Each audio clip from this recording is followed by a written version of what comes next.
여러분 안녕히 주무셨습니까? 참 좋은 아침입니다. 우리 2015년 4월 3일 금요일 말씀으로 드리는 오늘의 번제 함께 합니다.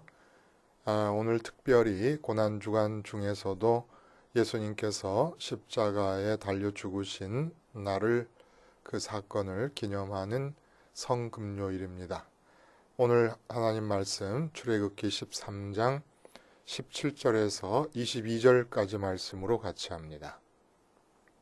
같이 읽어보겠습니다. 시작. 바로가 백성을 보낸 후에 블레셋 사람의 땅의 그 길은 가까울지라도 하나님이 그들을 그 길로 인도하지 아니하셨으니 이는 하나님이 말씀하시기를 이 백성이 전쟁을 하게 되면 마음을 돌이켜 애굽으로 돌아갈까 하셨음이라. 그러므로 하나님이 홍해의 광야길로 돌려 백성을 인도하심에 이스라엘 자손이 애굽 땅에서 대열을 지어 나올 때에 모세가 요셉의 유고를 가졌으니 이는 요셉이 이스라엘 자손으로 단단히 맹세하게 하여 이르기를 하나님이 반드시 너희를 찾아오리니 너희는 내 유고를 여기서 가지고 나가라 하였음이더라. 그들이 숫곳을 떠나서 광야 끝 에담의 장막을 치니 여호와께서 그들 앞에서 가시며 낮에는 구름 기둥으로 그들의 길을 인도하시고 밤에는 불 기둥을 그들에게 비추사 낮이나 밤이나 진행하게 하시니 낮에는 구름 기둥 밤에는 불 기둥이 백성 앞에서 떠나지 아니하니라. 오늘 우리가 함께 읽은 말씀 중심으로 회사 연수 비용은 걱정 마세요 라는 제목의 하나님 말씀 증거합니다. 회사 연수 비용은 걱정 마세요. 회사마다 특별히 이제 대기업을 한번 얘기해 보자면 신입사원들이 뭐 1,000명이고 2,000명이고 이렇게 이제 입사를 하게 되면 그들을 한 대로 데리고 가서 짧게는 일주일, 길게는 30일씩 연수를 하게 됩니다. 그 연수하는 목적은 뭐 여러분 다 아시죠? 회사를 소개합니다. 회사의 설립자라든지 뭐 사업 내용 같은 것을 다 알려주고 그리고 이러한 회사에서 신입사원이 되어서 회사원으로 해야 될 일들을 이제 가르쳐주고 그리고 성공적인 선배들이나 임원들이 와서 또 강의도 하고 하면서 또 그 기업이 운영하고 있는 공장이나 사업장을 직접 견학하기도 하면서 회사원으로서 무리 없이 회사의 생활을 할 수 있도록 돕는 겁니다. 여기서 이제 특징적인 것은 대부분 대기업들은 어떤 특정한 장소로서의 자체 연수원을 가지고 있다는 것이 오늘 본문을 우리가 이해하는데 비유적으로 같이 생각할 수 있는 항목이고 또 그 회사에서 하는 연수에 참여할 수 있는 자들이 누구냐라고 하는 것도 그 회사에서 특별한 그 기준을 제시했을 때 그걸 충족시킨 한마디로 회사에 의해서 선택받은 사람들이 그 회사 연수에 참석한다라고 하는 것도 또 비유적으로 묶일 수 있는 항목이 있는 것이고 또 그 회사 연수는 특정 기간이 있고 이제 그 기간이 끝나면 정식으로 회사 생활을 시작하게 된다.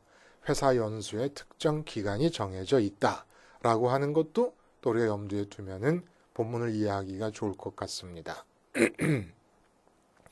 본문을 우리가 이해하면서 먼저 질문을 하나 좀 하지 않으면 안 될 것 같아요. 17절에 보면은 하나님께서 이제 이스라엘 백성을 가나안 땅으로 이끄십니다. 그 가나안이 목적이라고 하는 것을 요셉이 자기의 유고를 들고 애굽에서 나가달라고 하는 그 유언을 얘기하면서 가나안 땅이라고 하는 오래전 몇백 년 전에 약속되어진 그 땅이 목적지다라는 걸 얘기를 해줍니다. 그 요셉 유골 얘기가 나온 것은 유골을 가지고 나가라는 유언이 언급된 것은 바로 그 가나안 땅을 향한 여정이라고 하는 것. 오래전부터 아브람 500년 전부터 약속되어진 그 땅을 향한 여정이라고 하는 것이 이제 그 언급의 목적이고, 자, 이렇게 가는데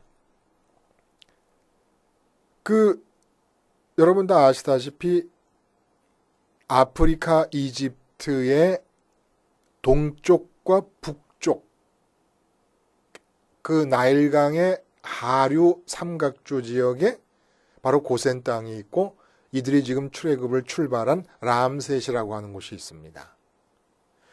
그곳에서부터 가나안 땅까지는 그렇게 아프리카 반도, 아프리카 대륙하고 직사각형형의 아라비아 반도 사이에 삼각형 모양으로 삐죽 튀어난 시나이 반도가 있잖아요.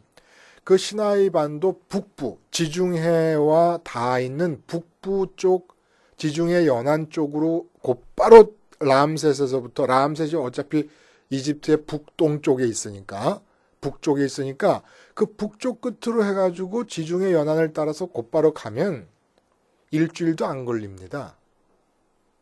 가나안 땅이. 근데 거기에 그 시나이 반도 그 북부에 누가 자리를 잡고 있냐면은 블레셋 사람들이 5개의 도시국가를 형성해가지고 강력한 동맹을 이루면서 철기 문화를 바탕으로 한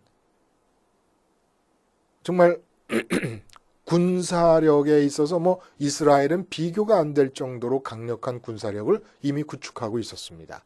그리고 굉장히 사람들이 못돼 먹고 호전적이에요. 그러니까 그 지름길을 통해서 가려면 블레셋을 안 만날 수가 없게 됩니다. 그러니까 이 블레셋을 피해서 하나님이 그 시나이 반도, 삼각형의 삐죽 튀어나온 시나이 반도 아래로, 남단으로 이끌어 가기 시작을 하신 겁니다. 이렇게 되면은 곧바로 가기만 해도 시나이 반도 남단으로 해서 올라가려고 그러면, 블레셋을 피해서 가려고 그러면 한 달 이상이 걸리는 거예요. 4, 5일이면 갈 수 있는 거리를 한 달 이상을 피해서 우회하려고 하나님께서 이스라엘 백성을 아래로 인도를 해내신다는 겁니다. 여러분, 이게 이해가 갑니까? 에?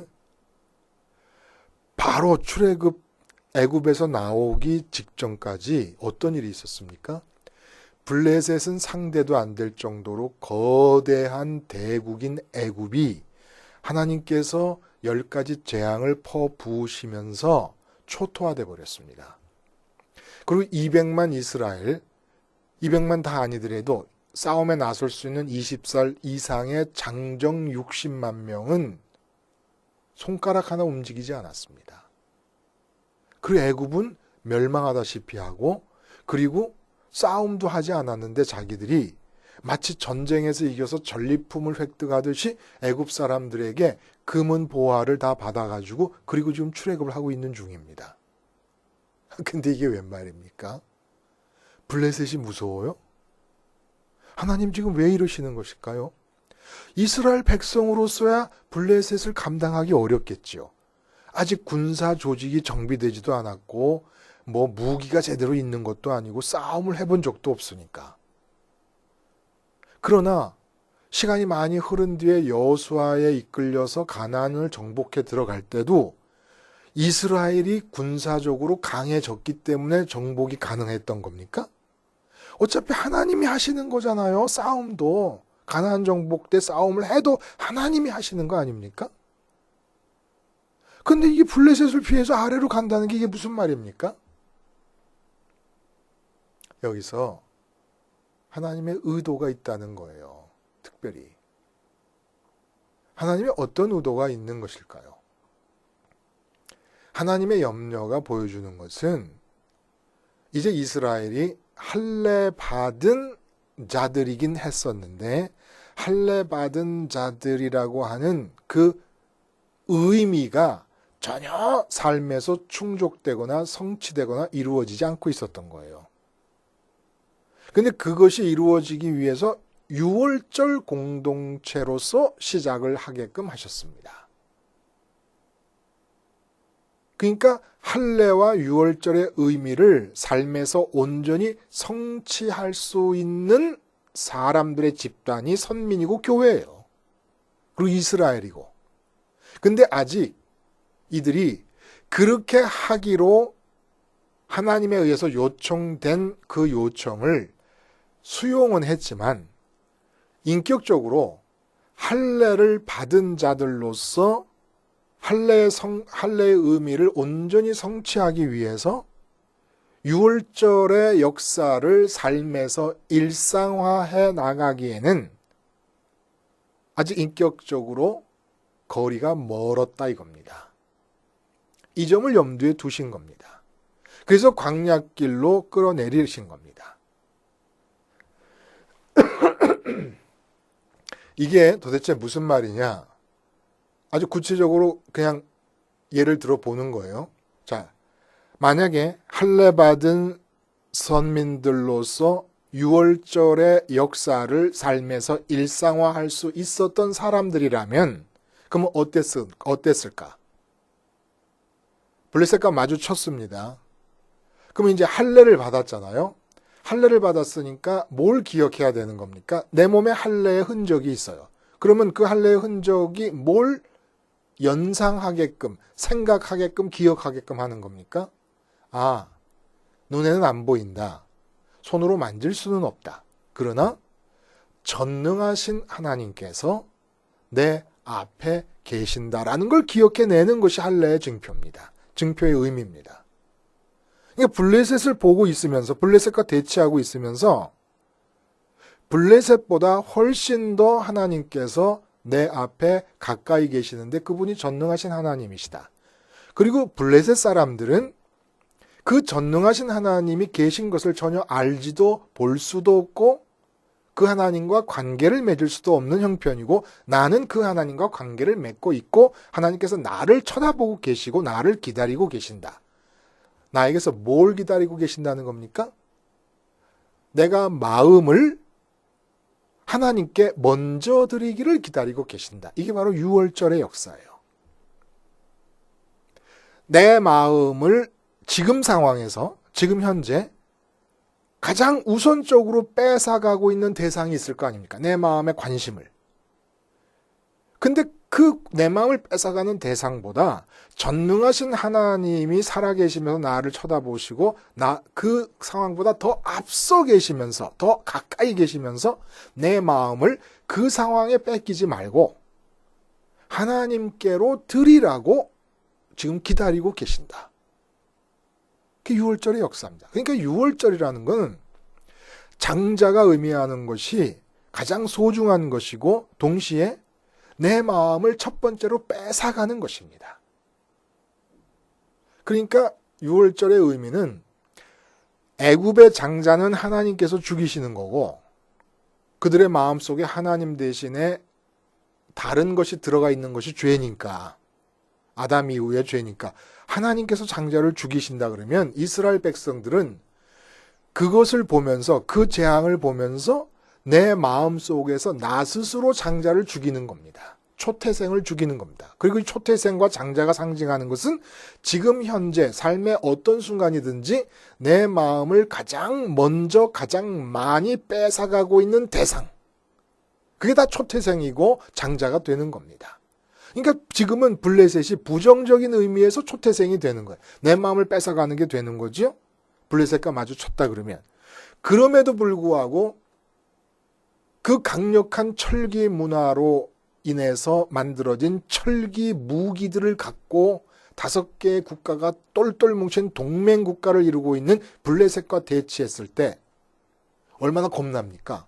노약자들이 가족과 어린 자식들 다 있고 가축과 모든 재산이 다 있는데 우리는 싸울 준비가 전혀 안 돼 있으니까 얼마나 무섭습니까? 그럼에도 불구하고 할례 받았음을 기억해서 내 앞에는 블레셋보다 더 가까이 전능하신 하나님이 계신다. 그럼 내가 할 일은 지금 뭐냐?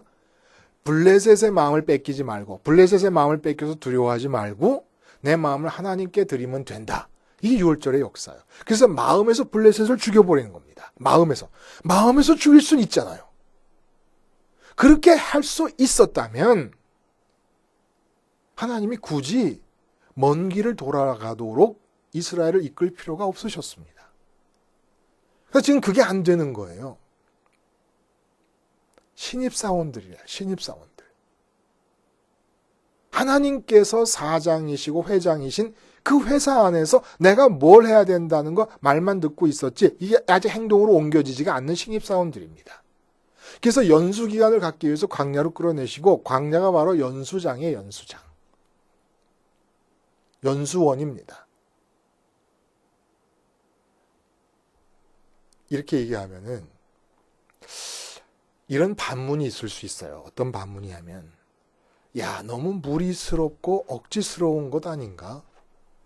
할례의 의미와 유월절 역사의 의미를 논리적으로 적용하면은 물론 그랬다 이거예요. 예? 블레셋이 앞에 있지만 블레셋을 마음에서 죽이고 마음을 하나님께 드리는 것 논리적으로는 이게 맞다. 그러나 실제로 블레셋이라고 하는 이북 군대가 만약에 어마어마한 군사력을 가지고 우리는 이스라엘이고 지금 출애굽을 노예 생활하다 막 출애굽한 이스라엘 오합지졸이고 이북이 블레셋이라 가지고 대처하고 있는 상황에서 이북을 잊어버리고 마음을 하나님께 드린다. 대한민국 국민이 전부 선민이라서 하여간 4,500만 명이 다 선민이라고 칠 때 그렇게 한다는 것이 너무 억지 아니겠느냐. 현실적으로.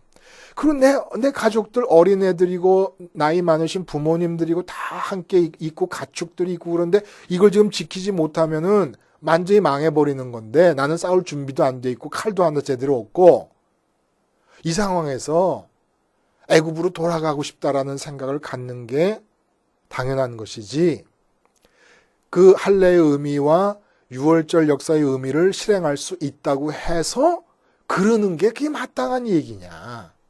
예? 마음에서 블레셋을 죽이고. 근데 저도 그런 생각이 들어요. 논리적으로 적용하다 보면 너무 비인간적이 아니냐 하는 생각이 들거든요. 근데 대표적인 예가 있어요. 예가. 블레셋과의 관계에서 예가 있습니다. 사울 왕이 블레셋 군과 대치합니다. 가나안 정복 이후에. 그러니까 이스라엘도 이제 군사적으로 다 정비가 됐어요. 싸울 만큼 준비가 됐어요. 군대가 다 체제가 갖춰졌으니까. 근데 골리앗이 앞에 나왔을 때 벌벌 떨고 있습니다. 그게 인간적이죠. 골리앗 앞에서 벌벌 떠는 게. 그래서 전 이스라엘 군대가 블레셋 군이 진을 치고 있지만 골리앗 한 사람에 의해서 완전히 기가 죽어버렸어요. 마음에서부터 져버렸습니다. 당연한 거 아니에요? 그럴 수 있어요. 근데 이때 17살짜리 목동일을 하던 형들 도시락 싸갖고 온 다윗이라는 애가 하나 거기 등장을 합니다. 근데 이 애가 어떤 애냐면 자기가 8일 만에 할례 받았다는 걸 기억하면서 목동일을 하던 애예요. 그러니까 목동일을 하는 현장에서 늘 전능하신 하나님이 내 옆에 제일 가까이 계신다는 것을 잊지 않고 살던 애입니다. 그래서 사자가 양을 잡아갈 때 사자라고 하는 무서운 그 동물 앞에서 17살짜리 꼬마가 키도 작아요. 다윗은 또. 그 사자에 대한 두려움, 마음속에 들어온 사자, 나의 마음을 뺏어가는 그 사자, 그게 초태생이에요. 부정적 의미에서 초태생.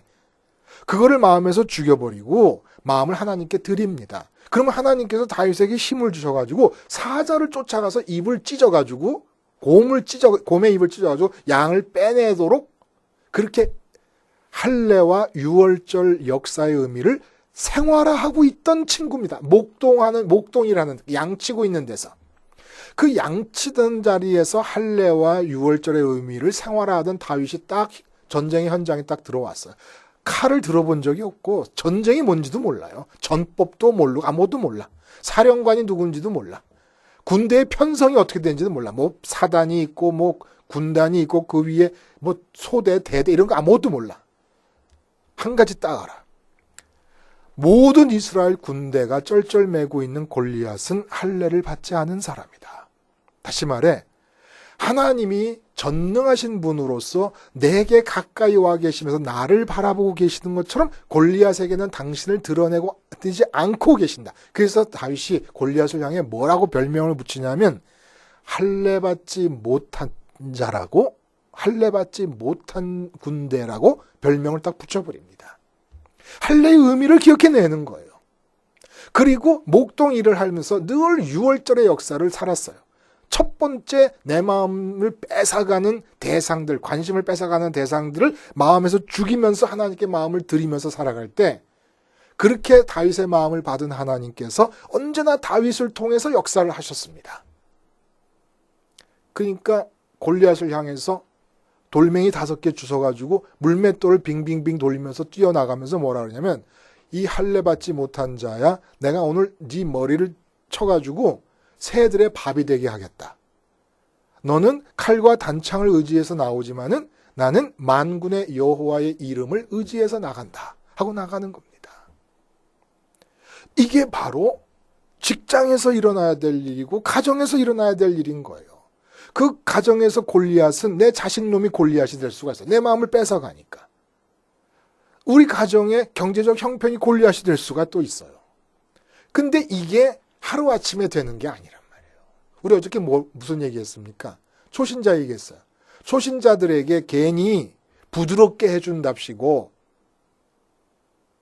무슨 당신이 지금 첫 번째 관심으로 갖고 있는 이 세상 문제에 대해서 하나님 믿으면 해결이 됩니다. 이런 거짓말 하지 말라는 얘기예요. 오히려 주님께서는 뭐라 그러시냐면 네가 지금 마음을 뺏기고 있는 그 첫 번째 문제에 대해서 죽어버려라. 이게 유월절의 의미라는 겁니다. 왜? 바로 너 앞에 하나님께서 전능하신 하나님으로서 뭐든지 가능한 하나님으로서 그 문제보다 더 가까이 와 계시면서 너를 바라보며 너를 기다리고 있으니까 네가 마음을 드리기를 기다리고 있으니까 그 문제에 대해서 죽어버려라. 그리고 그 문제에서 죽으면 그 문제는 하나님 손으로 들어가니까 그리고 그 하나님은 전능하신 분이시다. 어떻게 하실지 네가 원하는 대로 해결이 안 될 수도 있는데 하여간 네가 중요한 것은 문제에 대해 죽어라. 이렇게 가르친다 이겁니다. 초신자들한테. 근데 이게 받아들여지는 사람이 있거든요. 아멘. 내가 그렇게 하겠습니다. 그러면 그렇게 하겠습니다 했으면 그 다음부터 칼로 두부 모판 자르듯이 딱딱딱 할례의 의미와 유월절 역사의 의미가 삶 속에서 실제로 생활화됩니까? 안 돼요. 그걸 받아들였죠? 그럼 선민이에요? 이제부터 무슨 일이 있습니까? 그거를 일상화할 수 있기 위한 인격으로의 변화를 위해서 연수 과정이 필요하다는 겁니다. 프로그램이 필요하다는 거예요. 프로그램. 그래서 광야로 데리고 나가신 거예요. 광야로 데리고 나가셨는데 우리가 여기서 오해하면 절대로 안 되는 것은 이런 프로그램을 생각해가지고 자꾸 우리는 훈련이라는 말을 붙여서 제자 훈련이다, 무슨 훈련이다, 영성 훈련이다 해가지고 교회 안에서 프로그램을 진행을 해요. 다 없애세요. 다 없애세요. 하나님이 직접 훈련시키는 거거든요. 하나님이 우리를 할례의 의미와 유월절 역사의 의미가 일상적인 생활에서 생활화될 수 있는 인격으로 키우시기 위한 하나님의 훈련은 예배당 안에서 이루어지는 훈련 프로그램으로 되는 게 아닙니다. 여러분의 삶의 현장에서 실제 상황을 통해 하나님이 훈련해 나가십니다. 그러니까 하나님의 훈련 프로그램은 여러분의 실제 상황, 여러분이 남편이라고 하는 것, 여러분이 부인이라는 것, 부부관계, 가족관계, 직장 문제, 이게 다 프로그램이에요. 다 프로그램이에요.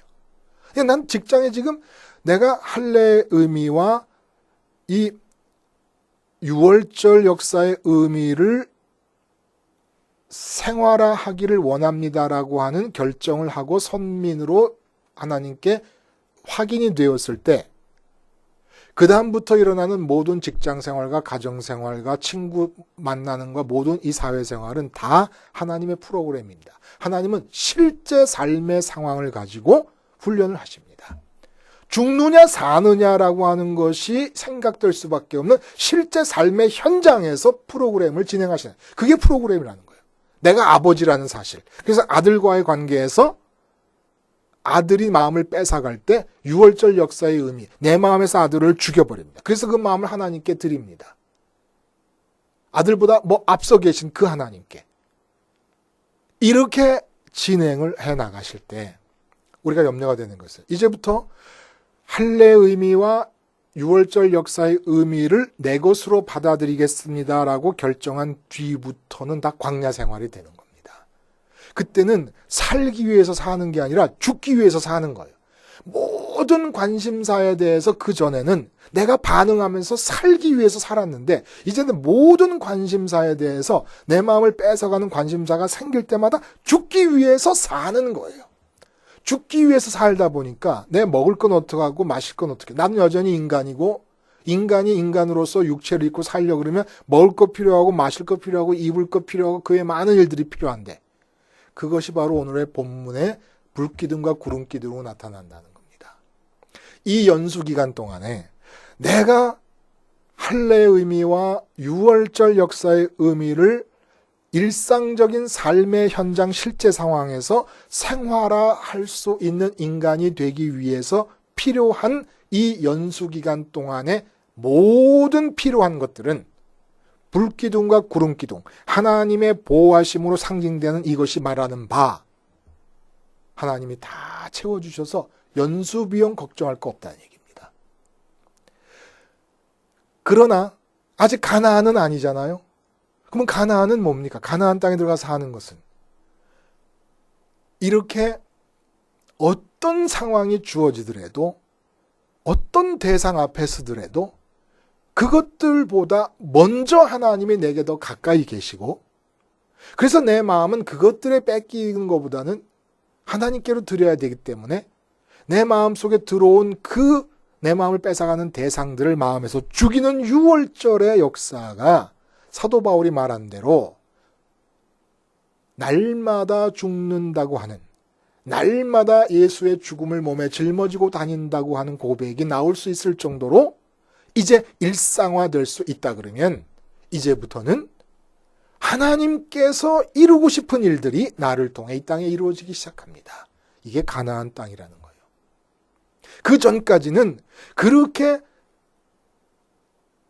이 할례와 유월절의 의미가 내 몸에서 실현될 수 있기 위한 인격으로의 변화가 주 과정이 됩니다. 근데 연수원에 들어가면 여러분 어때요? 들어가 보신 분. 전 얘기만 들었어요. 한 달 있는다 그러면 하루 평균 취침 시간이 3시간, 4시간이래요. 너무너무 고되다는 거예요. 그러니까 5분만 짬이 있어도 다 잠을 잔다는 겁니다. 그런 것처럼 내가 그런 사람으로 변화되는 과정 중에 많이 어려움이 있습니다. 마음에 고통이 있고 항상 기뻐하라 그러는데 저 설교하는 저 사람은 뭐가 그렇게 기쁘다고 맨날 항상 기뻐하라 그러냐. 나는 지금 죽겠는데 현실은 현실대로 돌아가는 게 하나도 없고 그 돌아가는 현실을 자꾸 걱정할 수밖에 없는데 걱정조차 하지 말라 그러니까. 옛날에는 걱정이라도 실컷 했는데 계획이라도 실컷 세워봤는데 이젠 걱정도 못하게 자꾸 죽으라 그러니까 아주 그냥 샌드위치처럼 잼이 돼가지고 죽겠어요 진짜. 이거 광야 기간이에요. 얼마 안 갑니다. 얼마 안 가서 그 광야를 벗어날 수 있도록 하나님께서 해주실 거예요. 왜냐하면 우리에게는 그 옛날 이스라엘과는 다르게 주님의 십자가가 있어요. 광야에서 실제 생활을 가지고 할례와 유월절의 의미를 실행해 나가는 것보다 십자가를 붙잡고 십자가에서 죽는 것이 이 두 의미를 충족시키면서도 얼마나 쉬운 길인지 모르겠다는 거예요. 그래서 이 십자가로 이 할례와 유월절의 의미를 충족시키는 그냥 십자가 보면서 내가 죽었습니다. 이거 한 가지 하는 거야. 내 마음을 뺏길 때마다 이 세상에서 뺏길 때마다 그것을 향해서 하나님 내가 십자가에서 죽은 자입니다. 죽은 자입니다. 그걸 바로 사도 바울은 날마다 죽는다 그런 것이고 예수의 죽음을 짊어지고 다닌다고 얘기한 것이지요. 이거 하면은 내 마음이 부활 승천하신 주님의 동선을 따라 하나님께 드려지게 돼 있습니다. 그러니까 이게 쉽게 될 수 있는 거죠. 근데 이 쉽게 되는 것조차도 기간이 필요해요. 광야의 기간이 필요해요. 그래서 죽기 위해서 살 때 모든 관심거리들 앞에서 무조건 십자가를 보면서 죽기 위해서 살 때 구름기둥과 굴기둥, 이 불기둥이 우리를 인도하셔서 죽기 위해서 살기 위해서 사는 게 아니라 죽기 위해서 살고 있는 동안에도 하나님은 우리에게 마치 이스라엘 사람들에게 광야에서 먹을 것과 마실 것과 입을 것이 떨어지지 않게 해주신 것처럼 그렇게 삶에 필요한 기본 요건들을 충족시켜 주실 것입니다. 자식 문제, 무슨 경제 문제, 건강 문제 이런 거 다 하나님께서 우리가 죽기 위해서 살기만 한다 그러면 십자가 붙잡고 이 십자가 생활화에 주력하고만 있다 그러면 다 될 것이고 어느 순간부터 서서히 물론 갑자기 될 수도 있고 급격히 될 수도 있고 서서히 될 수도 있지만 내 삶이 사명의 삶으로 점차적으로 바뀌어가는 것을 여러분 스스로가 느낄 것이에요. 사명의 삶이라는 건 뭡니까? 어떻게 느낍니까? 내가 점점 이 세상에 대해서 바라는 게 없어져요. 그리고 그 전에 세상에서 바라던 그런 것들, 강렬하게 바라던 소원하던 것들이 별로 그렇게 시답지 않아. 그냥 시큰둥해져요. 그리고 자꾸 소원이 죽기 전에 단 하나라도 더, 단 한 가지라도 더 하나님이 원하시고 기뻐하시고 본래 계획하셨던 뜻을 그게 다른 사람은 모를지라도 아주 작은 나만의 일일지라도 하여간 하나님이 원하시는 것을 이루어 드리고 싶은 마음이 자꾸 마음에 소원이 생기기 시작합니다. 이제 가나안으로 진입해 들어가기 시작하는 거예요. 가나안으로.